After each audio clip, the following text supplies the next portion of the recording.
చంద్రబాబు గారు అధికారంలో ఉంటే స్వర్ణాంధ్రప్రదేశ్, జగన్ అధికారంలో ఉంటే మధ్య ఆంధ్రప్రదేశ్. నిన్న తాజాగా శ్వేతపత్రం లెక్కలకు సంబంధించి గత 5 ఏళ్లలో జగన్మోహన్ రెడ్డి గారి వల్ల దాదాపుగా 250 కోట్లు అంటే లెక్కర వల్లే భారీగా నష్టం వచ్చింది ఆంధ్రప్రదేశ్కి ఆయన తీసుకున్న నిర్ణయాల వల్ల. ఆ శ్వేతపత్రంలో ఆయన చెప్పింది ఏంటి, అలాగే లెక్కర పాలసీకి సంబంధించి ప్రస్తుత ప్రభుత్వం తీసుకోబోయే కొన్ని నిర్ణయాల గురించి కూడా ఇదే అంశం మీద చర్చించే ప్రయత్నం చేద్దాం. సార్, మద్యపాన నిషేధం పేరుతో తీసుకున్న నిర్ణయం అంటే నిజంగా 250 కోట్లు భారీ నష్టమా, లేదంటే ప్రజల ప్రాణాలకు హాని కలగకుండా నిర్ణయాలు తీసుకున్నారు గతంలో జగన్మోహన్ రెడ్డి గారు అని అసలు కొంతైనా అనుకోవచ్చా? అంటే 250 కోట్లు కాదనుకుంటా ఆయన చెప్పింది. 1800 కోట్లు ఏమో తేడా వచ్చింది తెలంగాణకి, ఆంధ్రాకి. అదే సందర్భంలో 3000 కోట్ల రూపాయలు లంచాలు తీసుకున్నాడు, ఇదే కమిషన్లు తీసుకున్నాడు అన్నట్టు శ్వేతపత్రం ఉద్దేశం. ఇక్కడ పాయింట్ ఏంటంటే జగన్ స్కీమ్ సక్సెస్ అని చంద్రబాబు కితాబ్ ఇచ్చినట్టుంది. అది ఎట్లా అంటే మద్యం దుకాణాలు గతంలో 4800 దాకా ఉంటే జగన్ వచ్చాక 2800కి తగ్గించాడు అవును అని ఆయన ఇచ్చిన శ్వేతపత్రంలోనే ఉంది. మళ్ళీ ఆ తర్వాతన ఈ టూరిజం పేరుతో కొన్ని పెంచాడు, అది ఉంది. 1000 పెంచాడు అంటే ఒక 2000 తగ్గించి పెరిగిన ఆదాయం తక్కువ ఉంది అని ఆయన చెప్తున్నారు. అంటే అర్థం ఏంటి, ఇక్కడ తక్కువ తాగారని కదా, అంటే మద్య నిషేధ స్ఫూర్తే కదా. ఇక్కడ ఏమంటున్నారు, నిన్న మద్య నిషేధం చేయలేము, మద్య నియంత్రణ అని నిన్న పవన్ కళ్యాణ్. అదే కదా ఇప్పుడు జగన్ చేసింది, కనబడింది మద్య నియంత్రణ, అంతే కదా. పర్మిట్ రూమ్లు తీసేయడం, వాక్ ఇన్ స్టోర్స్ పేరుతో ప్రభుత్వమే నడపడం, అది పర్మిట్ రూమ్స్ తీసేశారు, బెల్ట్ షాపులు తీసేశారు, వినియోగం తగ్గింది, అది సాక్ష్యం. నియంత్రణ అంటే ఏంటి, ఎక్కువ మంది తాగనివ్వకుండా వాడకం తగ్గింది, తక్కువ తాగడం. అది జరిగిందని వాళ్ళ రిపోర్ట్లోనే ఉంది శ్వేతపత్రంలో. దాన్ని నెగిటివ్ గా ఉపన్యాసం ఇచ్చారు కానీ వాస్తవం ఏంటి, వాస్తవంగా జగన్ ఒక విషయంలో ఫెయిల్యూర్. తను చెప్పింది ఏంటంటే 5 ఏళ్లలో ఏడాదికి 20% చొప్పున తగ్గించుకుంటూ పోయి చిట్ట చివరికి కేవలం స్టార్ హోటల్స్ ధనవంతులు మాత్రమే తాగేది చేస్తాం, పేదవాడికి మంది అందకుండా చేస్తాం. అది మొదటి ఏడాది సక్సెస్ఫుల్ గా చేశాడు 20%, రెండో ఏడాది 13% చేశాడు, అంతవరకు సక్సెస్. అయితే కరోనా టైంలో నిజంగా అంటే సాధారణంగా ఏంటంటే మద్యంలో ఉండే ప్రధాన సమస్య తాగుబోతులు తాగడం గబక్కన ఆపేస్తే బ్రతకలేరు, వాళ్ళు రకరకాలుగా వింతగా ప్రవర్తించడం ఇది చూసాం. కాబట్టి దానికి పరిష్కారంగా జగన్ చేసినటువంటి ప్రయత్నం ఏంటంటే దశల వారీ తగ్గింపు అన్నటువంటి. అయితే ఆ అవసరం లేకుండా ప్రకృతి ఒక మంచి అవకాశం ఇచ్చింది. కరోనా సందర్భంగా ఎవరికి అందుబాటులో లేకపోవడంతో తాగలేదు జనం. ఎక్కడో 1% మంది ఏదో అయ్యో తాగారు అని చెప్తారు, బట్ మ్యాక్సిమం కంట్రోల్ అయిపోయింది. అంటే తాగడం ఒక్క నేలిక అలవాటుని తగ్గించారు. వాస్తవంగా మద్య నిషేధం అప్పటి నుండి అమలు చేసేసి ఉంటే ఖచ్చితంగా సక్సెస్ఫుల్గా ఉండేది. కానీ జగన్ ఏం చేశాడు, ఈ కరోనా టైంలో డబ్బులు ఆదాయం లేదు, ఇమ్మీడియట్ చేతికి క్యాష్ రూపంలో ఆదాయం వచ్చేది ఏంటి, మద్యం. కాబట్టి మద్యాన్ని ఫస్ట్ ఓపెన్ చేసింది మద్యం దుకాణాలు. ఏది మిగతా వ్యాపారాలు వాటికేమో రోజుకి 2 గంటలు 3 గంటలు పెట్టి వీటిని మాత్రం ఎక్కువ సమయం తెరిచింది మద్యం దుకాణం. దానివల్ల మళ్ళీ తాగడం అలవాటు అయిపోయింది జనాలకి. ఈ తాగడం అలవాటు అన్నటువంటి కాన్సెప్ట్ పెరిగిపోయడం అంటే జగన్కి నోటి దగ్గరకు వచ్చిన ఒక మంచి ముద్ద తీసేశాడు. అది జగన్ని తప్పుపట్టాలి. కానీ అధిక ధరలకు అమ్మడం ద్వారా ఓట్లు కొల్లగొట్టుకున్నాడు, ఓట్లు పోగొట్టుకున్నాడు. తెలుగుదేశానికి ఓట్లు వచ్చినాయి కానీ వాడకం తగ్గిందన్న నిజం తెలిసింది ఇప్పుడు, నెంబర్ 1. రెండోది, ఎవడైనా కంపేర్ చేస్తే పక్క రాష్ట్రాల్లో పరిశ్రమల ఆదాయం కంపేర్ చేస్తారు, లేకపోతే ఇతరత్ర వ్యాపారాలకు సంబంధించిన ఈ జిఎస్టీనో జిఎస్డిపినో వీటిని కంపేర్ చేస్తారు. మద్యం మనకంటే అక్కడ ఎక్కువ తాగారు అని కంపేర్ చేయడం ఏంటో నేను ఇంతవరకు ఎక్కడ వినలా. దీన్ని సమర్థిస్తూ రాసుకొచ్చేటటువంటి పత్రికల యొక్క మేధావిత్వానికి హ్యాట్స్ ఆఫ్ చెప్పాలి, లేదా దాన్ని సమర్థించే మేధావులకి హ్యాట్స్ ఆఫ్ చెప్పాలి. దాని అర్థం ఏంటి, ఆదాయాన్ని గండి కొట్టారన్నా, ఆదాయం గండి పడిందన్నా వాళ్ళకి మనకి కంపేర్ చేసుకోవడం అంతే. అంటే అక్కడ మద్యం కొనుక్కుని మనకి ఇక్కడ తాగారని తాగుతారు. ఎప్పుడు కూడా గ్రౌండ్ అవుట్స్కట్స్ లో ఉన్నటువంటి వాళ్ళు అంటే మద్య నియంత్రణ లేదంటే మద్య నిషేధం పదవి ఏదైనా ఫైనల్ గా అదే. ఇటువంటి నిర్ణయాలు తీసుకున్నప్పుడు ఆటోమేటిక్ గా దాంతోపాటు ఈ బ్రాండ్లు మార్చడం, ఆయన కూడా నేను అన్నారు ఏదో ఒక 5 ప్రముఖ బ్రాండ్లను కావాలని తరిమేశారు, పంపించేశారు వెనక్కి. దీనివల్ల ఆటోమేటిక్గా పక్క రాష్ట్రాలు ఆ బ్రాండ్ల కోసం వెళ్ళిపోయే ఆదాయం పెరిగిపోద్దా, అది కూడా ఒక రకంగా మనకి నష్టమేనా? ఇప్పుడు ఒక ముఠా మేస్త్రి ఇక్కడ కూలి పని చేసి ఆయన హైదరాబాద్ వెళ్ళి తెచ్చుకుంటాడు బాట్లు, బెంగళూరు వెళ్ళి తెచ్చుకుంటాడు బాట్లు, లేదా చాటుగా ఇస్తే 5000 అది ఎంత ఉంటుంది, 800, 1000, 1500 ఉంటుంది. అదే వాళ్ళు తాగే మామూలు ఈ పెద్దది లెక్కర బాటిల్ అది ఎంత ఉంటుందో నాకు తెలియదు. బాటిల్ వేలల్లో ఉంటాయి. మరి అవి కొంటాడు ఇతను, వీళ్ళు కొనలేరులే. మరి అసలు సమస్య ఆలది కదా. మిగతా వాళ్ళ గురించి ఎందుకు నీకు? మద్యంలో కంట్రోల్ చేయాల్సింది ఎవరిని? బలిసినోడి గురించి మనం కంట్రోల్ చేయక్కర్లా, చూసుకుంటాడు. వాడి హెల్త్ కి ప్రాబ్లం వచ్చిన వాడి హాస్పిటల్, పెద్ద పెద్ద హాస్పిటల్కి పోతాడు, లేదంటే వీకెండ్ వెళ్ళి హైదరాబాద్ ఎంజాయ్ చేస్తాడు. కాబట్టి వాడి గురించి మనకెందుకు? మనం ఇక్కడ అందుబాటులో ఉండకుండా చూడాల్సింది ఎవరైతే లేబర్కి. అది తగ్గించారని చెప్తున్నారా అందులో? ఆ పేపర్లోనే చెప్తున్నారు. శ్వేతపత్రంలో ఏడాదికి ఎంత తగ్గిందో చెప్పారు. అంటే అంత రేంజ్లో మనం తగ్గించాం. అసలైతే ఇక్కడ కంపేర్ చేయాల్సింది ఏంటి? శ్వేతపత్రం అంటే 2014 నుంచి 19 మధ్యలో వచ్చిన ఆదాయం ఎంత ఏడాదికి మద్యం తెలుగుదేశం టైంలో? ఇప్పుడు అంతకంటే ఎక్కువ వచ్చింది అనేది పక్కా ఫిగర్ అక్కడ. తెలుగుదేశంలో 7,500 కోట్లు 8,000 కోట్లు వచ్చేది ఏడాదికి, జగన్ హయాంలో 25,000 కోట్లు వచ్చింది. మద్యం మీద ఆదాయంతోనే బోల్డ్ అని సంక్షేమ పథకాలు అతను ఇచ్చింది. కానీ అప్పటికిప్పటికి కంపేర్ చేయలేరేమో. అలా కదా కంపేర్ చేస్తే ఏమవుద్దంటే, ఇప్పుడు ప్రభుత్వం నిర్వహించింది 5 ఏళ్ళు కంప్లీట్ గా, అప్పుడు పూర్తిగా టెండర్ల ద్వారా మద్యం షాపులు దక్కించుకొని అలా కొంత ఆదాయం పక్కకు పోయింది కదా. మరి అంటే అప్పుడు దోచుకున్నట్టు కదా.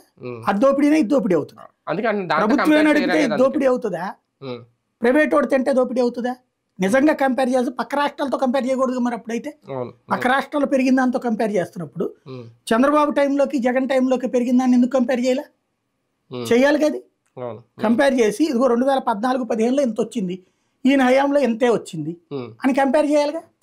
పెరిగిందిగా. నిన్న సరిగ్గా చెప్పాలంటే జగన్ ఇరికించాలనుకుంటే అది చెయ్యాలి. ఏమని? ఇదిగో మా హయాంలో అయితే కేవలం ఏడాదికి 7,500 కోట్లే వచ్చింది, అదే జగన్ 25,000 కోట్లు సంపాదించాడు, అంటే మద్యాన్ని తాగిచ్చాడు, జనాలతో దుర్మార్గం చేశాడని చెప్పాలి. అది చెప్పడం మానేసి పక్క రాష్ట్రాల కంటే ఆదాయం తక్కువ వచ్చిందంటే తక్కువ తాగిస్తున్నట్లు లెక్క వస్తుంది కదా. అవును, అప్పటికిప్పుడు కంపేర్ చేస్తే అసలు వాస్తవాలు బయటపడతాయి, బయటపడతాయి అనేది ఒక భయం.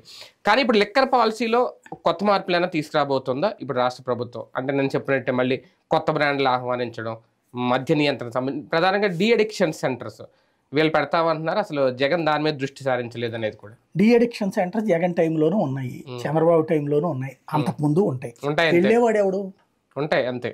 ఇప్పుడు ఒక లేబర్ కుటుంబంలో తన భర్తను డీ అడిక్షన్ సెంటర్కి తీసుకెళ్ళి తాగనియ్యకూడదు అని భార్య నిర్ణయించాలి, కానీ భర్త సహకరించాలిగా. తాగడానికి నాకు ఇష్టం లేదని ఎవడన్నా అంటే అప్పుడు డీ అడిక్షన్ సెంటర్ దగ్గరికి వెళ్ళాలి. ఇక్కడ మనమే పాలసీ ఏం చెప్తున్నాం? జగన్ తాగనివ్వలేదు, నేను తాగిస్తానంటున్నాం.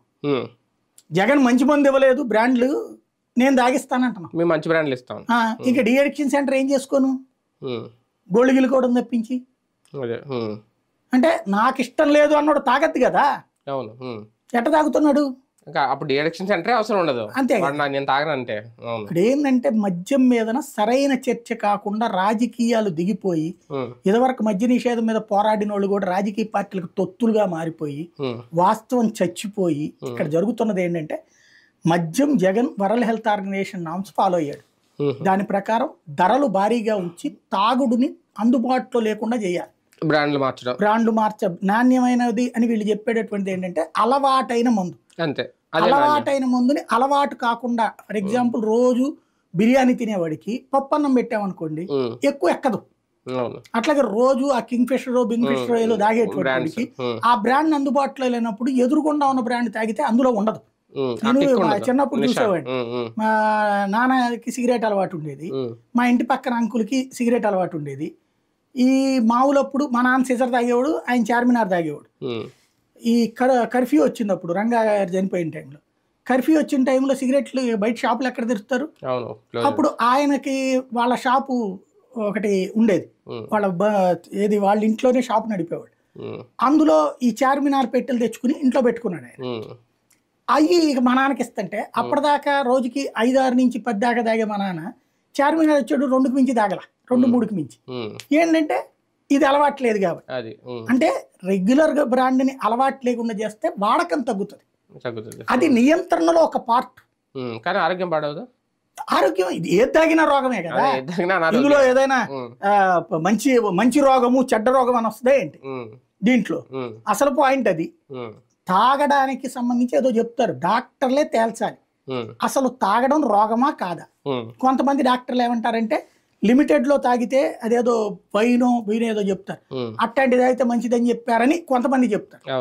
కొంతమంది ఏమో అసలు తాగుడు అనేది ఏది తాగినా కొంతమంది ఎక్కువ తాగితేనే వస్తుంది అంటారు. ఇది మనకు తెలియదు, తాగలేదు కాబట్టి. తాకపోయినా ఇంకా అని రోగాలు లేకుండా లేవు, మనం తాగినటువంటి వాడు రోగాల్లో పాలు కాకుండా ఉండట్లేదు. కానీ దేని వెనకైనా ఓటు బ్యాంక్ రాజకీయం కంపల్సరీ ఉంటుంది. అది జగన్ గారు చేసినా ఈయన చేసినా ఓకే, ఆయన చేశారా లేదనేది పక్కన పెడితే మద్యం ధరల తగ్గింపు ఇప్పుడు జనాలకు కావాల్సింది, మందుబాబులకు కావాల్సింది. ఈ పాలసీ ద్వారా తగ్గిస్తారనే సంకేతం, మళ్ళీ సేమ్ గతంలో ఉన్న బ్రాండ్లు తీసుకొస్తారనే సంకేతం, అదేమన్నా ఇచ్చేసినట్టేనా? దానికి శ్వేతపత్రం ఎందుకండి? ఇప్పుడు క్రిందటి నెల ఒక ఆర్డర్ వేశారు పెన్షన్లు ఇట్లా ఇవ్వాలని. అట్లాగే మద్యం ఈ రేటుకి మించి అమ్మడానికి వీల్లేదంటే ఎవడాపాడు ప్రభుత్వాన్ని? ఎందుకు తగ్గించలా? బ్రాండ్లకు ఓకే అంటే ఒక జీవో చాలు కదా, వచ్చేస్తాయి కదా. గత ప్రభుత్వ జీవోని రద్దు చేసి మళ్ళీ కొత్త జీవో, దానికి ఏమన్నా పక్క దేశం నుంచి వెళ్ళి తెచ్చుకోవాలి, అసెంబ్లీలో చేస్తే అయిపోయింది. అసెంబ్లీ అవసరం కూడా లేదు. అది ప్రభుత్వం, అదొక జనరల్ ఆర్డర్, అది జనరల్ గవర్నమెంట్ ఆర్డర్. దానికి ఏ అసెంబ్లీ పాలసీలు కూడా అక్కర్లా. సింపుల్ గా ఈ బ్రాండ్స్ అన్నింటినీ కూడా అలౌ చేయండి అని ఓ సర్క్యులర్ ఇస్తే ఎక్సైజ్ డిపార్ట్మెంట్ మాట్లాడుతుంది, ఆటోమేటిక్ పనిచేస్తుంది, తెప్పించేస్తుంది. అదే సందర్భంలో ఈ బ్రాండ్ల రేట్లు తగ్గించండి అంటే జీవో ఇస్తే సచ్చినట్టు ఆటోమేటిక్. ఇవన్నీ ఇప్పుడు గవర్నమెంట్ చేతిలోనే కదా ఉన్నాయి షాపులు. ఇప్పుడు ప్రైవేట్ వాడు అయితే కనుక నా దగ్గర ఈ స్టాక్ ఉంది సార్, ఇది రేటు కొన్నాను కాబట్టి నేను ఇంతవరకైనా అమ్ముకుంటానని అడుగుతాడు.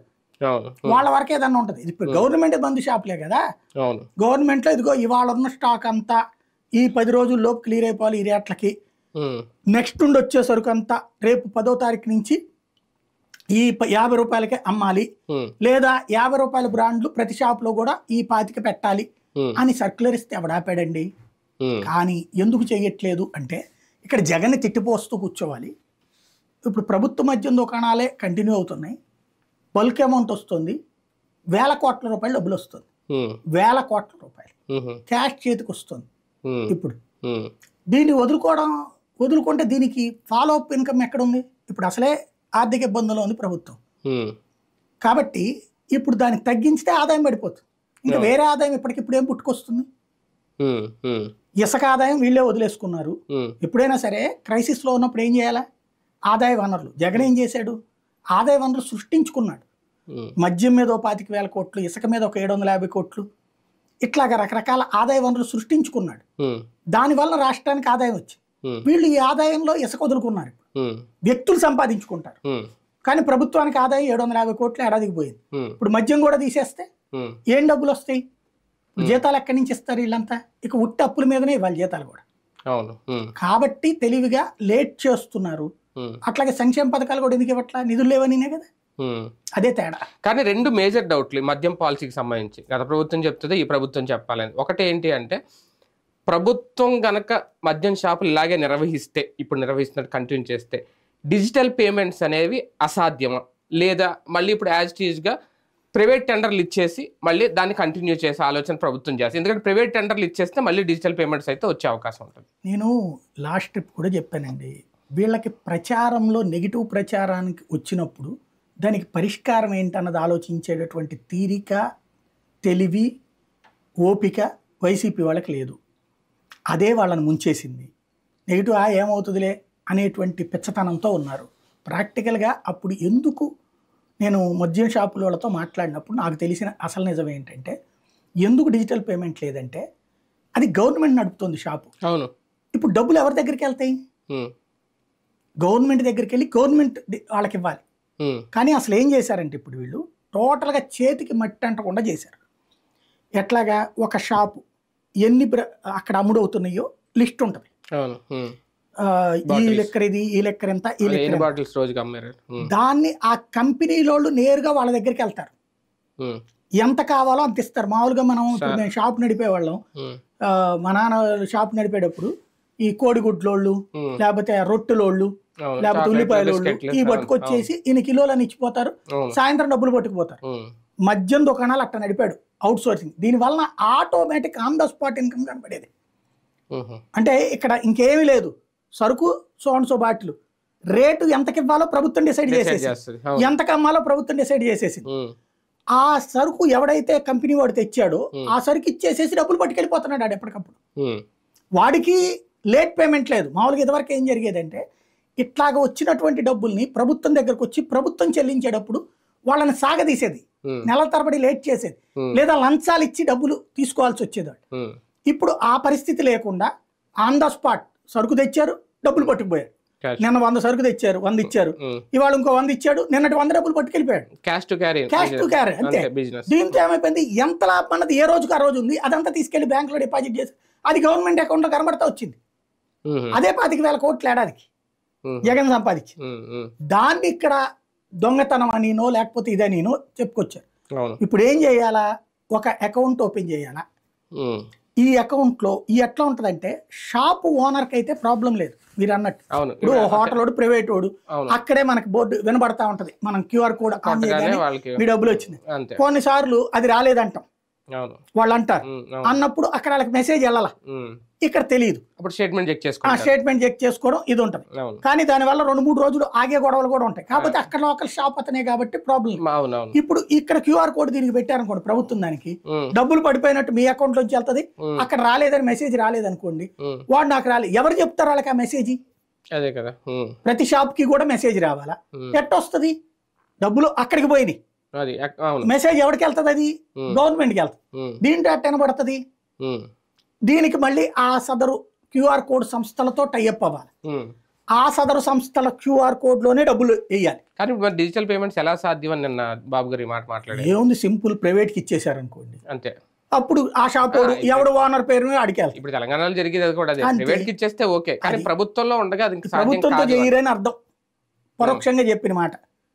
ప్రైవేట్ కి ఇచ్చే బదులు ఇప్పుడు ఇసుక మధ్యంలోనే రాజకీయ నాయకులు తినేది, జగన్ తినేయలేదు, ఈయన ఇప్పుడు తినడానికి అవకాశం ఇస్తారు. ఇప్పుడు ఉచిత ఇసుక పేరుతో తింటున్నారు, ఈ పేరుతో కూడా తింటారు, అంతే ఉంటుంది.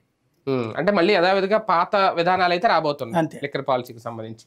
రైట్, చూద్దాం. నిజంగా అదే కనుక జరిగితే మందుబాబులకు ఒక గుడ్ న్యూస్ అని అనుకోవాలా. మద్యం ధరలు తగ్గబోతున్నాయి, పాత బ్రాండ్లు మళ్ళీ రాబోతున్నాయి, పాత లిక్కర్ పాలసీ విధానం అయితే తెర మీదకి తీసుకురాబోతుందా ప్రస్తుత ప్రభుత్వం, చూద్దాం.